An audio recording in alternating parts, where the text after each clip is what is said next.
Hello, everybody. I'm Seth Weissman, and welcome to another episode of Safe Real Estate.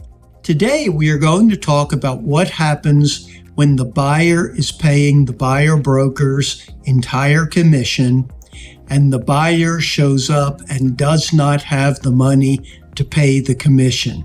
And what our forms now say is that if the buyer is unable to pay the buyer broker's commission, that is a prerequisite to the closing going forward. So basically, the buyer broker is now in a position where the buyer broker can kill the transaction if the buyer does not have the money to pay the commission in its entirety. Now, obviously, what all realtors should be doing is making sure that the buyer does not buy too much of a house or too expensive a home where the buyer does not have any money needed to pay the real estate commission.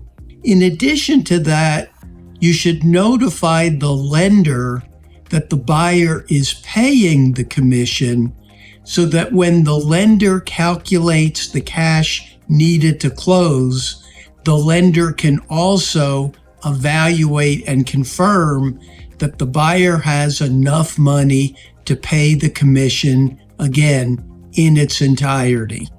Now, obviously, if the buyer does not have the money to pay the commission and the whole transaction craters, it does not benefit anybody.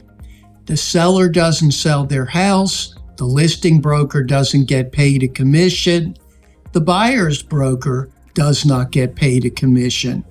And my advice is that in those situations where the buyer comes to closing and doesn't have the commission payment, if I were the buyer's broker, I would make it everybody's problem.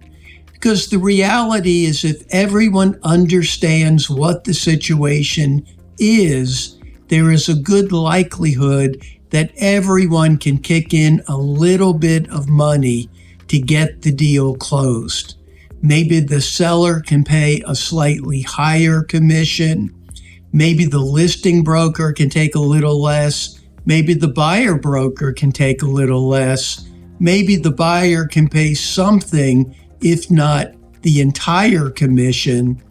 And if it's a group issue, then obviously there's a greater likelihood that the transaction will be able to close.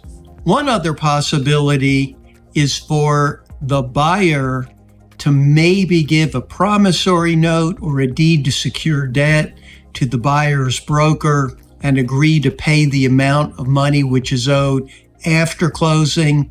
In most cases, the mortgage lender is not going to allow that to happen.